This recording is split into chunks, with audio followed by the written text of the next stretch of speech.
Hello everybody, welcome back to our channel. My name is Lay. I'm a mother of two and we're a family of four on a financial journey and taking you guys step by step from paying off debt, saving, investing, learning, and managing healthy money habits.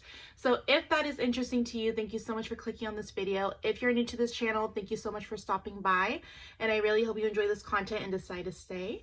And if you guys are returning, thank you guys so much for your continued support as we navigate through this journey.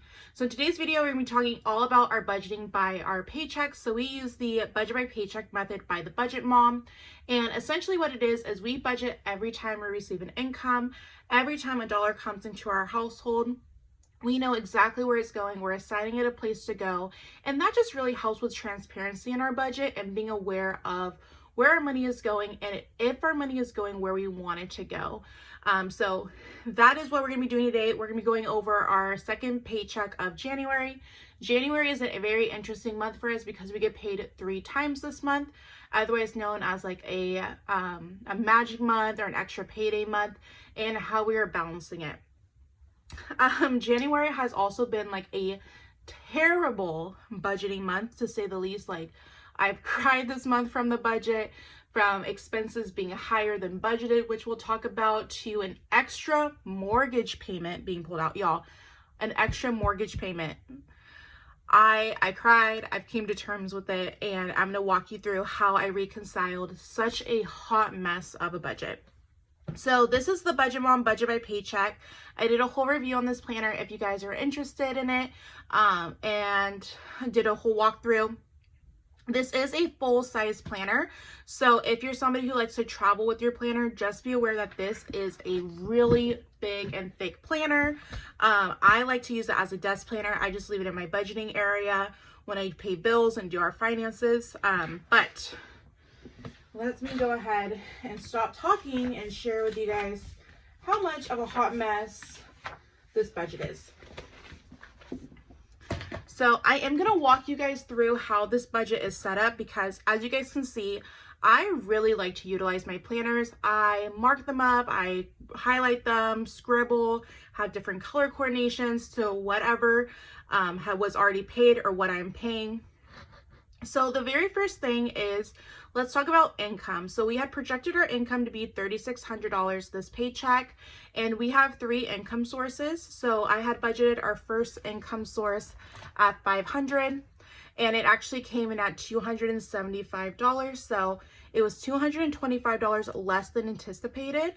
But that's because I knew that I was picking up extra hours at my 9 to 5, so I was going to work overtime. So a lot of times when I have the option of working extra hours or overtime, I will always choose that at my 9 to 5 before I pick up hours on my side job. So as you can see, the budget was left negative $225 from this income, but for my 9 to 5, I brought in an additional $324. So that's good. That's something that you'll always kind of notice with me. If I have the option of overtime, I'm going to pick it over working regular hours. It just makes more sense. And it also helps me avoid burnout. If I'm scheduled a certain amount of hours, I'm not going to work those hours plus overtime at 2 jobs. It's just going to be too much for me. So that was a decision that I made, and luckily it did pay off. And then this income we had budgeted at $1,650, and it came in at $1,712, so $62 more. And then $1,450, and it actually came in at $1,774. So we had budgeted $3,600, and while these incomes were kind of all over the place, we actually ended up with an excess of income of $161. So let me breathe, because this budget, like, even just looking at this, you guys, I'm stressed. And I think that that's something in 2024 I'm really gonna have to work through, is like that scarcity mindset. Like, I know we have an emergency fund, I know we have a buffer, I know our income can cover it, but still, like that like gut wrenching, stomach dropping of like such a huge unexpected expense happening is, I don't know, I'm very unsettled by it. So as you guys can see, the bills that are highlighted in purple are ones that we had already paid, and the ones that are in blue are the ones that we're going to be taking care of this paycheck. So for our bills, we just have to send a check for our HOA, our internet for $160, which it was actually $130. So I'm just gonna leave a little note here. It was $130, so we get to save $30. Oh, let me zoom you guys in. There we go. And then we had one credit card bill. For whatever reason, it's still pending. I don't know why it's taking so long in the month to pull out, but that was already scheduled. And then we have our car payment and car insurance. So for total bills, we had originally budgeted $867. If you guys are new to this channel, you guys may not know this, but we are a month ahead in our mortgage payments. So typically we always schedule a mortgage payment for the last paycheck of the month. So for the month of January, that would be like the 28th or 29th. I don't know off the top of my head, would be our extra mortgage payment. However, this month is a little bit different because we got paid 3 times. So once at the very beginning of the month, middle of the month, and then the end of the month. So an extra mortgage payment came out, and it came out for $1,622, which means our budget was completely overthrown by $1,600.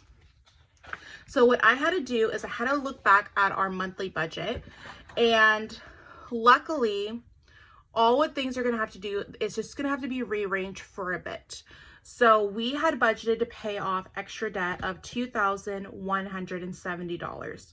So what that means for the time being, as frustrating as it is, we are just not going to make those extra debt payments until February, or till the 3rd paycheck, when we were going to make our mortgage payment, because now we don't have a payment until March.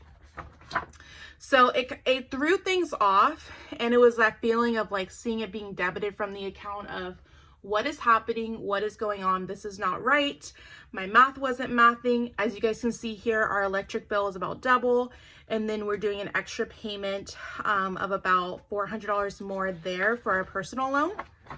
And so what I like to do is whenever our budget is off, or if we have more expenses than budgeted, to make sense of the mortgage situation, I just wrote when we paid the bills.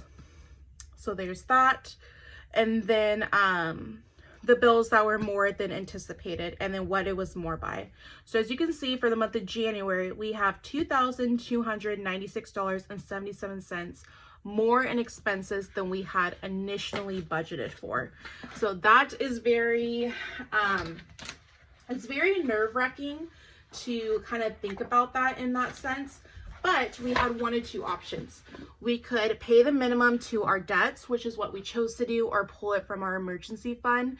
If you're new to this channel, our family had a lot of we just had a lot of intense things happen in 2023, from my husband getting injured to being laid off from his previous job due to just department layoffs and company layoffs. So it's very hard for me to pull from an emergency fund when I've experienced such intense things happen. So for us, as the time being, we are just not going to put anything to extra debt payments. February's mortgage is taken care of. So in February, we'll decide if we want to continue going ahead and keeping that month ahead, which is what I would prefer. The only difference is it just pulled out a paycheck before it was anticipated. Now, granted, in the grand scheme of things, it kind of makes sense on why it was scheduled that way, because we only normally get paid twice a month from each job. But anyways, it's a mess, because it's going to take 10 business days to return it, and by that point we'd have already paid it 2 days later. So we're just going to leave it and then decide what we're going to do as far as February going into March. I will say, being a month ahead has had it's an enormous blessing not having that anxiety and worry about, oh my gosh, if my paycheck is short, or if I'm missing hours, or right now we're in an ice storm on the West Coast. So if you can't make it into work, or if you don't have PTO to cover it. So it's definitely, it's a good and a bad feeling that I am currently experiencing. So that means that we're gonna be left with $1,272. My husband and I, when we do our budget meetings, we made an agreement that we're just gonna try to have a low spending paycheck period. So we're going to keep it to the basics. We're going to spend $100 for gas this pay period. So for the next 2 weeks, $300 for groceries, and $100 for our household envelope. If you guys are new to this channel, we divide our home envelope into 4 categories: our 2 children, our pets, and then our household essentials. And every week I just shop for whoever's week it is. That way it allows me to really focus in on that one person or category and get what they need. And then if I have leftover, I just throw it into their sinking fund because our kids are in sports. So it kind of just helps if they need those extra things. And then we did add an extra envelope or category for kids. We had to get our daughter some additional things for her activity that I forgot until the night before. So we are budgeting $565 for that, leaving us $707. We are not going to be doing any sinking funds, and the only one is going to be birthdays. Our daughter's birthday is coming up, just to get any gifts that we need to order online that we can't get with our last paycheck of the month. And that is going to leave us $607. We decided that we are just going to take, instead of those extra debt payments, just go ahead and let the budget kind of absorb it. And then our last paycheck, at that point, we can decide what we want to do with it. And so that $607 is just going to go ahead and be into our rollover. So our next budget, you're going to see our income plus $607 with a magic month or an extra payday month, however you want to word it. When you get one of those, it means that your next month's first paycheck won't be until the middle of the month. So we always like to roll over stuff for bills that are due the first week or week and a half. That way our budget is not all over whack like it's been in January. So that is going to be our budget by paycheck for the second paycheck of January, and the hot mess express that it has been for us for expenses being extremely higher than anticipated, including that mortgage payment that came out early, that kind of threw the budget out of whack. And then of course our electric bill is always a hot mess. Like, I feel like I can never figure out how much to budget for realistically. So I'm going to start tracking it that way. And then each month I'm going to be able to go back and see how much I'm actually off with the budget. And then with this expense, this is the payment. However, I just want to make a $550 payment. That way we can bring it back down to the next 1,000 level for that personal loan. For our variable expenses, we're budgeting $565, $100 for gas, $300 for groceries, $100 for home, and $65 for kids. Only one sinking fund is going to be taken care of with $100 for birthdays. And then we are rolling over the last $607 for our next month. So that is going to be it for this budget with me, you guys. How have you guys experienced when your budget is so out of whack and your expenses are all over the place? How have you found ways to kind of ease your anxiety when you know that it's going to be okay? Like, number wise, it's going to be okay, but it's just that scarcity mindset. I have to figure out a way to overcome it. So if you've ever experienced anything what I'm experiencing now, please let me know in the comments how you kind of cope with it, or how you've managed to kind of ease that a little bit. As always, guys, if you're on a financial journey as well, please let me know in the comments, because I love to support you and your channel. I will talk to you guys later. Bye.